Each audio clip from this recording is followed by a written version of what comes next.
आज को नमन।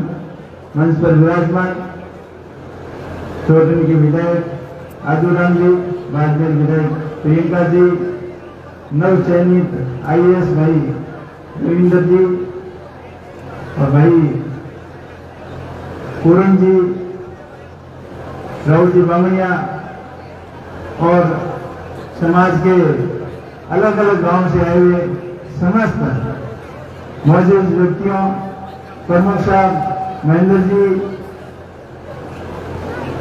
आसपास के गांव से पधारे हुए समस्त जनप्रतिनिधिगण, समाज के मुखियों, पूर्व रिटायर्ड अधिकारीगण, अभी सेवारत कर्मचारी अधिकारी, समस्त बुद्धिजीवी जन, मातृशक्ति, युवा साथियों, आप बड़ी संख्या में पधार कर इस MS फोर्ड शिक्षा के प्रति समर्पित इस प्रोग्राम के अंदर भाग लिया, पधारे। आप सबका बहुत बहुत आभार, बहुत बहुत धन्यवाद।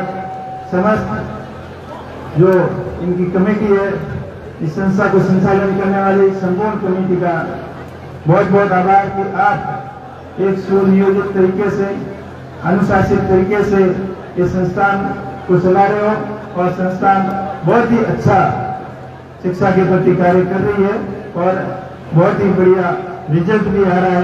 इस संस्थान में पढ़ने वाले यहाँ से पढ़कर कई IAS बने हैं, IAS भी बने हैं, डॉक्टर, इंजीनियर, सर्विस के अलग अलग फील्ड के अंदर सफलता हासिल की है। ये संस्था की कुशल नेतृत्व, कुशल संचालन का ही परिणाम है। मैं आशा करता हूँ कि बाबू जी का आशीर्वाद सब पर बना रहे और संस्थान दिन दुगुनी रात चौगुनी प्रोग्रेस करें, क्योंकि बाबा साहब भीमराव अम्बेडकर जी यही कहा करते थे कि शिक्षा वो श्रेणी का दूध है जो पिएगा वो दहाड़ेगा। और बाबा साहब के सपनों से को साकार करने के लिए हम सब प्रयत्नशील हैं। शिक्षा के क्षेत्र में बाड़मेर जिले को हमेशा पिछड़ा जिला माना जाता था और यहाँ पनिशमेंट के रूप में अधिकारियों को यहाँ भेजते थे। वही बाड़मेर है आज शिक्षा के क्षेत्र के अंदर प्रगति कर रहा है। आदरणीय स्वर्गीय रामदास जी के सपनों का ये बाड़मेर है कि उन्होंने उस समय शिक्षा के महत्व को समझा और किसान बोर्डिंग से शुरुआत की। शिक्षा के क्षेत्र के अंदर जो ग्रामीण क्षेत्रों के अंदर रहने वाले प्रत्येक किसान को बेटे, वहाँ कोई जाति नहीं, वहाँ कोई धर्म नहीं, प्रत्येक पढ़ने वाले आवश्यक जिनको शिक्षा की जरूरत थी उनको यहाँ लाकर पढ़ाने का काम किया और बाड़मेर को शिक्षा के क्षेत्र में एक नई गति ऊंचाई देने का जो कार्य किया वो बहुत ही अनुकरणीय कार्य था और उसी का परिणाम आज जो बाड़मेर के अंदर शिक्षा के क्षेत्र में बढ़ रहा है। उन्होंने सपना देखा था कि आने वाले 50-60 साल, आने वाले 100 साल बाद में अगर अपने बाड़मेर के लोग अगर शिक्षित नहीं होंगे तो बहुत ही अधिक विकट परिस्थितियों का सामना करना पड़ेगा।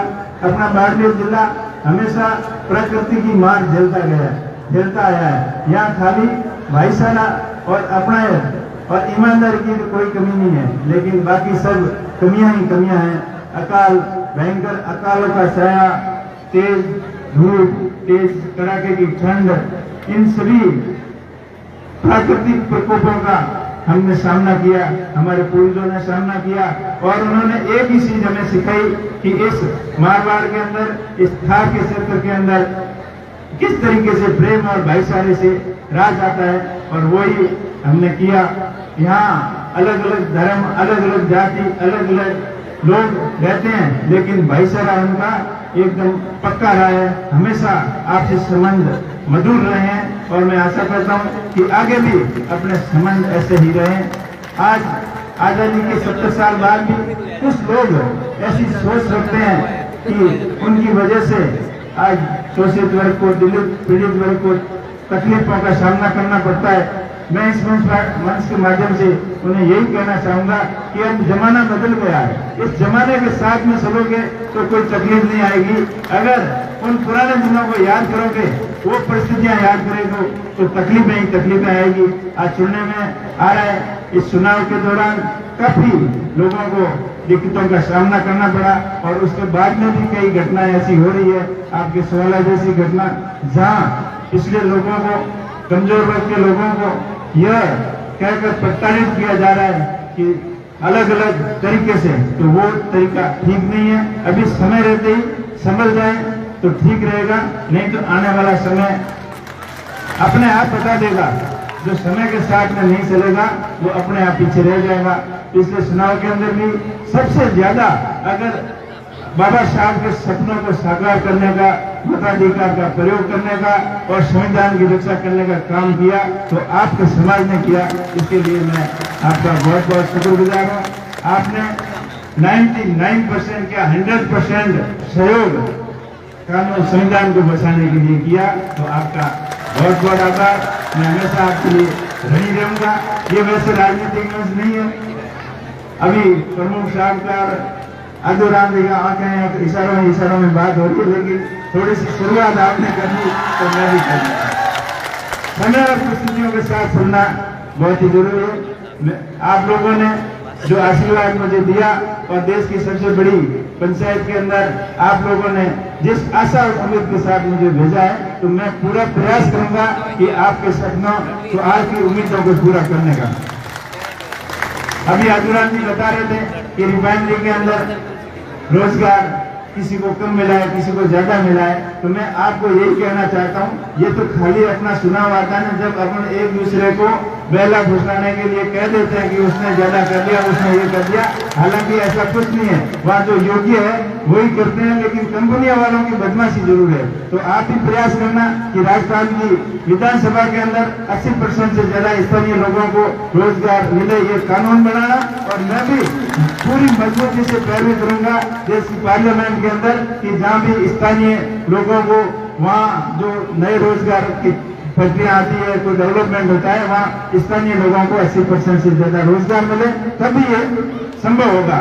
नहीं तो चुनाव के मौके पर हम कह देते हैं कि उसने ज्यादा कर दिया, उसने ज्यादा कर दिया। अगर हकीकत जानना चाहो तो वहाँ से उनका आंकड़ा होता है, फाइनेंशियली फिगर आते हैं, वो पता कर लेना कि किसने क्या किया क्या नहीं किया। हालांकि SC/ST के वर्ग को वहाँ प्रतिनिधित्व कम है, क्योंकि आप लोग जहाँ शिक्षा के प्रति तो काफी जागरूक हुए, लेकिन ये है कि जो परिवार संभल गया, आगे बढ़ गया, वो तो बढ़ते ही जा रहा है, लेकिन कुछ आपके 50% से ज्यादा लोग ऐसे हैं जो आज भी शिक्षा के प्रति ध्यान ही नहीं दे रहे हैं। तो हमें सबको सबसे पहला काम तो यही करना है कि समाज के समस्त जो शिक्षा से वंचित लोग हैं, शायद 36 गांव के लोग हों, उनको शिक्षा के प्रति प्रेरित करना हम सबका दायित्व बनता है। अगर वो फिसल जाएंगे और कुछ लोग आगे बढ़ जाएंगे तो वही वापस गैप बढ़ना शुरू हो जाएगा। जैसे अभी पिछले 10 साल की जो नीतियां थी, उसमें आर्थिक नीतियां ऐसी थी कि उसमें अमीरी और गरीबी का जो गैप बढ़ता जा रहा है ना, वो और बढ़ जाएगा। उसको खत्म करने के लिए, कम करने के लिए शिक्षा ही ऐसा साधन है कि सब लोग शिक्षित होंगे तभी विकसित हो पाएंगे, अपने और अधिकारों के प्रति सजग रहेंगे और अपने खुद का डेवलपमेंट कैसे करना है वो शिक्षा से ही संभव है। बाकी आप लोग जो प्रयत्न कर रहे हो वो और आगे करें, और जो आपके समाज ने पिछले 15-20 सालों के अंदर जो मुकाम हासिल किए हैं वो काबिल तारीफ है। मैं आशा करता हूँ कि ये स्पीड 2 गुनी 4 गुनी हो, ताकि अपना क्षेत्र जो हमेशा अभावों की श्रेणी में गिना जाता था, वो शिक्षा के क्षेत्र में राजस्थान में नंबर 1 बाड़मेर जिला बने, ये हम सबका प्रयास रहेगा। बाकी जो अभी बात कर रहे थे भाई साहब, जो एजुकेशन के सेक्टर में मेरा हमेशा ही मन रहता है, हमेशा ही ये रहता है कि शिक्षा के क्षेत्र में नयापन कैसे लाए, चाहे स्मार्ट डिजिटल एजुकेशन के माध्यम से हो, चाहे आप लोगों के सहयोग के माध्यम से हो। मैं हमेशा यही कहता हूँ कि अपने बच्चों की पढ़ाई के ऊपर ज्यादा से ज्यादा ध्यान रखें, क्योंकि आने वाला भविष्य ये बच्चे हैं। अगर बच्चे अपनी औलाद पढ़ लिख कर होशियार बन गई तो अपने को किसी प्रकार के धन वगैरह की जरूरत नहीं है, और अपने पास खूब सारा खजाना होगा लेकिन बच्चे उसको संभालने लायक नहीं होंगे तो भी वो कोई काम नहीं आएगा। इसलिए सबसे पहला काम है कि बच्चों को अच्छी शिक्षा दें, अच्छे संस्कार दें, नशे पत्ते से दूर रहे। कहीं जाने अनजाने में बच्चा गलत दिशा में चला गया है तो उनको समझाकर समाज की मुख्य धारा में लाने का प्रयास करें। ये तभी संभव होगा जब हम सब अपनी अपनी जवाबदारी समझें और अपने ऊपर ये नहीं कि वो तो अपने आप हो जाएगा, कोई और कर देगा, कोई और नहीं कहेगा। ये सब काम अपने को खुद को ही करने पड़ेंगे। आपकी विचार विमर्श से जब भी सामाजिक प्रोग्राम में होते हो, जब कभी साथ में बैठते हो, तो कम से कम शिक्षा और समाज सुधार और संस्कार के ऊपर चर्चा आप जरूर करें। और जिस प्रकार आप सामाजिक प्रोग्रामों के अंदर जैसे बर्थ सर्टिफिकेट खर्चा करते हैं, उसी थीम के ऊपर अगर हम शिक्षा को सर्वप्रथम मान लें और उसको, तो कोई ऐसी कमी नहीं होगी कि जिस जन सहयोग से भी उसको पूरा किया जा सकता है। तो ये शिक्षा के प्रति अपनी जागरूकता सजगता रहेगी, तभी अपन आगे बढ़ पाएंगे।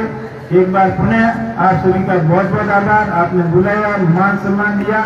मेरा प्रयास रहेगा कि मैं बाड़मेर के हर क्षेत्र की प्रत्येक समस्या को मजबूती से समाधान करने के लिए मजबूती से पैरवी करूंगा और जो आशा और उम्मीद आपने रखी उसको पूरा करने का पूरा प्रयत्न करूंगा। चाहे सामाजिक क्षेत्र में हो, चाहे मूलभूत सुविधाओं के क्षेत्र में हो, चाहे शिक्षा के क्षेत्र में हो, चाहे रोजगार के क्षेत्र में हो, चाहे इंडस्ट्रियल डेवलपमेंट के क्षेत्र में हो, हर इंफ्रास्ट्रक्चर के क्षेत्र में हो, हर क्षेत्र के अंदर जो जो आपको चुनाव के दौरान वादे किए उनको पूरा करने का पूरा प्रयत्न करूंगा और केंद्र और राज्य सरकार का भी सहयोग पूरा मिले, यही मैं उन सबसे आशा रखते हुए आप लोगों के लिए हमेशा मेहनत करता रहूंगा। आप सबका बहुत बहुत आभार, बहुत बहुत धन्यवाद। जय हिंद, जय भारत, जय भीम।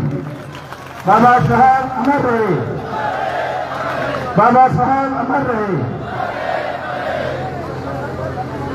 हाँ, घोषणा राहुल जी ने बताया था 1 करोड़ रुपए की उसने बाप जी को बोला था, और जहाँ बाप जी कहेंगे, और मेरा यही है कि शिक्षा के क्षेत्र में ही आप ज्यादा से ज्यादा खर्च करावें। उसके अलावा और भी कहीं जरूरत है तो MP फंड आपको ही पता है कि एक फिक्स होता है, और अभी वो रिलीज किया, लेकिन हालांकि रिलीज हो जाएगा। लेकिन मैं आप मुझे बता देना, जहाँ भी जरूरत है, जितनी जरूरत है मैं पूरा करूंगा, चाहे CSR फंड से हो, चाहे किसी और से लाना पड़े, चाहे राज्यसभा मेंबर से लाना पड़े, कहीं से लाना पड़े, समाज कल्याण से लाना पड़े, एजुकेशन के क्षेत्र में कोई कमी नहीं छोड़ेगा। बहुत बहुत धन्यवाद।